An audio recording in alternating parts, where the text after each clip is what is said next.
చెప్పు బాబు, పెళ్ళి ఎన్ని సంవత్సరాలు అయింది నీకు? ఫస్టా, సెకండా, థర్డా మేడం?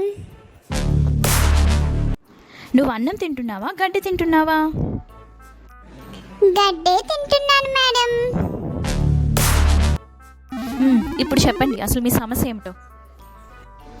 మేడం గారు, ఈయన నన్ను ఊరికే రెచ్చగొడుతున్నాడండి. ఆయన రెచ్చగొడితే నువ్వు రెచ్చిపోతున్నావా? మరి రెచ్చగొడితే కొంతమంది రెచ్చిపోతారు కదండి. నువ్వు ఊరుకో అమ్మా, అసలు ఏం మాట్లాడుతున్నావో కూడా అర్థం పర్థం లేకుండా మాట్లాడుతున్నావు. అసలు ఎవరు ఆపారం జ్యోతి?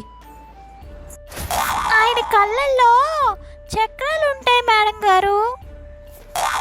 ఆయన ఒక దేవుడు, నువ్వొక దేవకన్యవి. ఇద్దరు కలిసి ఈ దేవలోకాన్ని ఏలేద్దాం అనుకుంటున్నారా? అలా కాదు మేడం గారు. ఇంకెలా? ఇలానా?